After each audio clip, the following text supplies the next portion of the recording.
Hello everyone.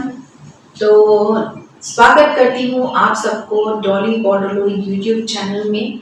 तो last class में हमने वर्ण विचार से संबंधित स्वर वर्ण, व्यंजन वर्ण आदि के विषय में हमने बहुत ही अच्छी तरह से जाना समझा, और अब इसके आगे के विषय की ओर हम आगे बढ़ते हैं और जानते हैं कि घोष और अघोष किसे कहते हैं, अल्प प्राण और महाप्राण किसे कहते हैं।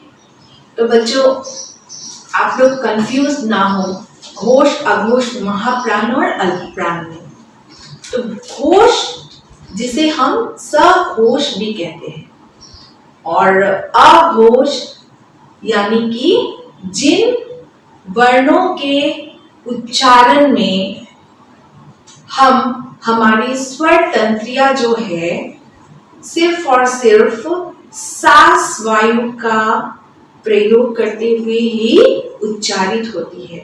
सिर्फ और सिर्फ सांस, हमारी सांसों के जो वायु है, इसी के जरिए हम जिन वर्णों को उच्चारित करते हैं उन्हें कहते हैं अघोष।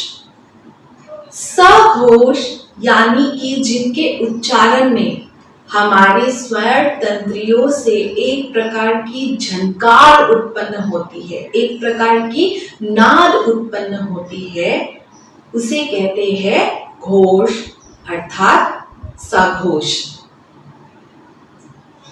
तो स्वर तंत्रियों से एक झनकार के उत्पन्न होने का अर्थ है कि जिनको हम उच्चारित करते हुए उनसे एक नाद निकलता है, ठीक है ना, एक झनकार निकलती है, झंकृत होती है हमारी जो ये उच्चारण है।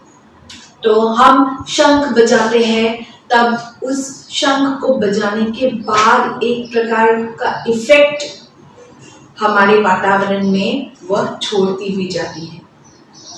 तो उसी तरह से जब भोपू में किसी तरह की घोषणा की जाती है तो एक प्रकार की नाद उसमें से उत्पन्न होती है, उसी को कहते हैं सघोष, ठीक है ना। तो यानी कि घोषणा करते हुए।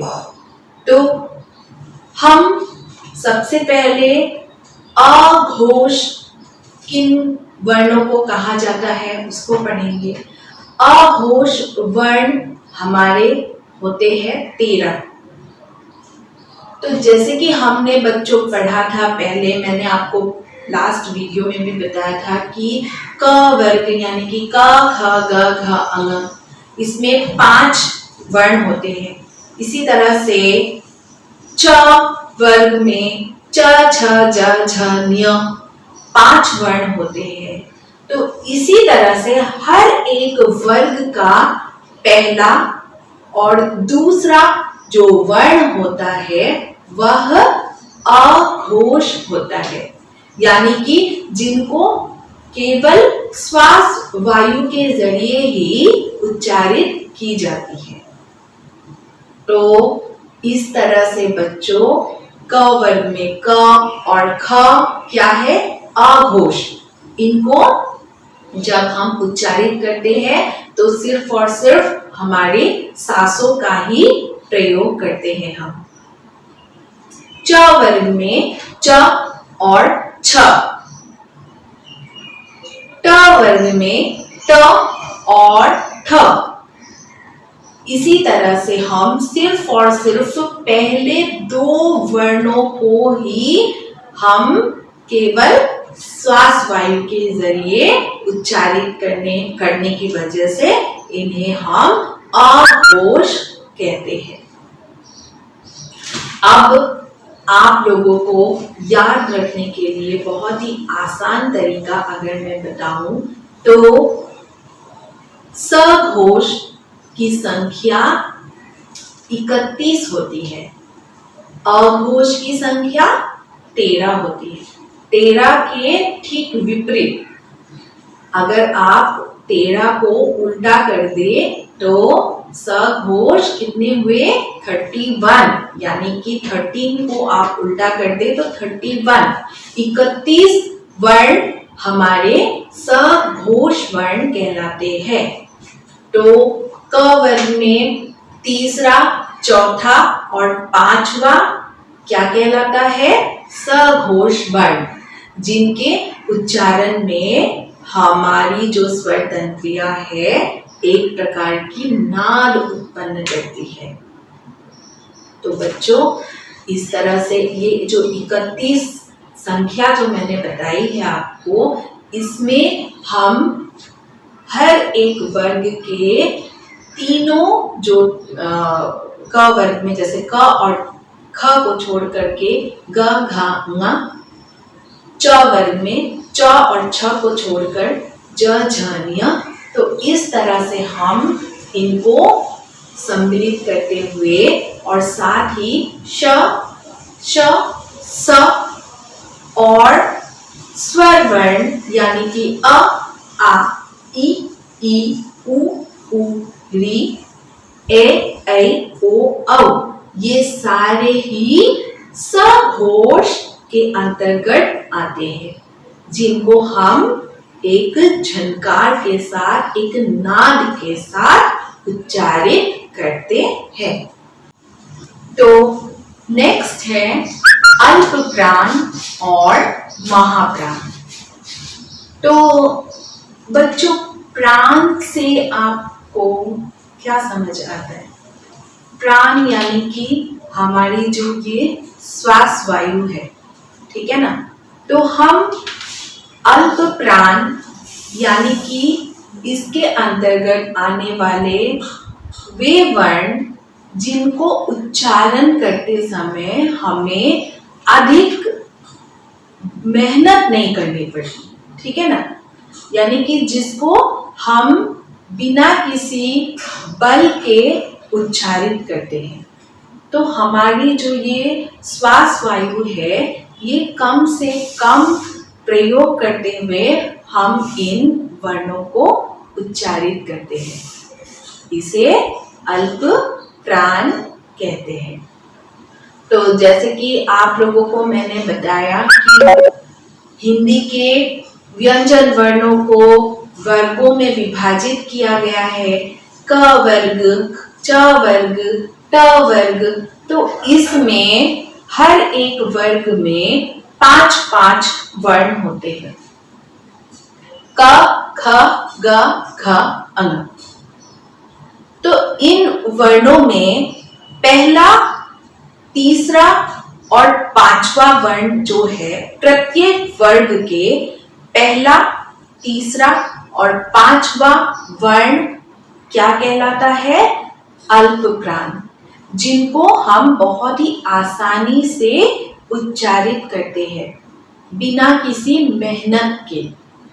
तो पहला क वर्ग में पहला वर्ण हुआ क, तीसरा हुआ ग और पांचवा हुआ ङ। उसी तरह से ट वर्ग में पहला हुआ ट, तीसरा हुआ ड और पांचवा हुआ अण। तो इस तरह से इनकी कुल संख्या है 20 और इसके अंतर्गत य, र, ल और व भी इनके साथ सम्मिलित होते हैं। तो कुल मिलाकर के अल्प प्राण की संख्या है 20। और आगे महाप्राण। तो बच्चों, महाप्राण यानी कि वे वर्ण जिनको कि हम श्वास वायु का प्रयोग अधिक रूप में करते हुए और थोड़ा मेहनत के साथ इनको हम बोलते हैं, उच्चारित करते हैं। जैसे कि दूसरा और चौथा वर्ण, हर एक वर्ग का दूसरा और चौथा वर्ण क्या कहलाता है? महाप्राण। तो क को हम जिस आसानी से कहते हैं, उस क के बाद जब हम ख कहते हैं तो इसमें हम अपनी श्वास तंत्रियों को, हमारी जो श्वास वायु को अधिक प्रयोग करते हैं और इस श्वास वायु को अधिक रूप में प्रयोग करते हुए, थोड़ा मेहनत करते हुए हम ख को उच्चारित करते हैं। तो ख और घ अगर आप खुद उच्चारण करके देखोगे तो आपको पता चलेगा कि इनको थोड़ा बल के साथ इनका उच्चारण किया गया है।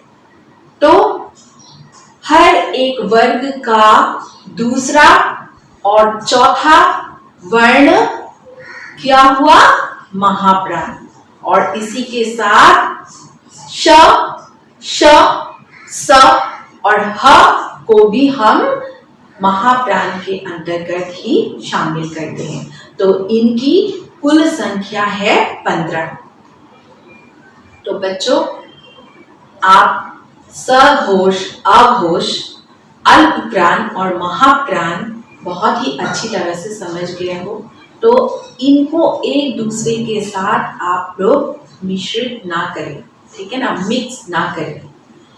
और एक और बहुत ही आसान ट्रिक आप लोगों को मैं बताती हूँ कि अल्पप्राण और महाप्राण को आप लोग किस तरह से आसानी से समझ जाए, किस तरह से आप आइडेंटिफाई करें बहुत आसानी से कि ये अल्पप्राण है और ये महाप्राण है। तो इसके लिए बहुत ही इजी तरीका है, वो ये कि जब आप क, ख, ग और घ लिखोगे, इसको अगर आप इंग्लिश अल्फाबेट्स के जरिए लिखते हो तो आप लोग क के लिए क्या लिखोगे? के। ख के लिए लिखोगे के एच। तो इसी तरह से ग के लिए लिखोगे जी और घ के लिए लिखोगे जी एच।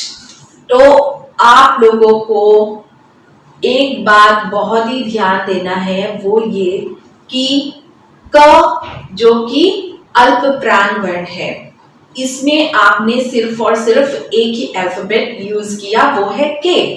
लेकिन दूसरा ख जो कि महाप्राण है, जिसको बोलने के लिए अधिक मेहनत करना पड़ता है, इसके लिए अल्फाबेट भी कितने यूज किए हमने? 2, के एच, ठीक है। इसी तरह से ग में जी और घ में जी एच। तो आप लोगों को बहुत ही आसान तरीके से समझ आ गई होगी कि जहां पर हमने दो अल्फाबेट्स प्रयोग में लिया है, यानी कि वो क्या है? महाप्राण, यानी कि उसको हम थोड़ा बल के साथ, थोड़ा मेहनत के साथ उच्चारित करते हैं। तो बच्चों, इसी ट्रिक को अपनाते हुए आप आगे भी कौन सा वर्ण महाप्राण है, कौन सा वर्ण अल्पप्राण है, बहुत ही आसानी से समझ जाओगे। तो आज के लिए इतना ही। और आप लोगों को जो कुछ भी समझ में नहीं आता है वो प्लीज और प्लीज आप कमेंट बॉक्स में जाकर के मुझसे पूछिए। मेरे वीडियो को आप लोग बार बार देखिए और अगर इसमें कोई कंफ्यूजन है आपको तो आप लोग मेरे कमेंट बॉक्स में पूछिए। मैं आप लोगों को आंसर करने की जितनी हो सके कोशिश करूंगी। तो आज के लिए इतना ही।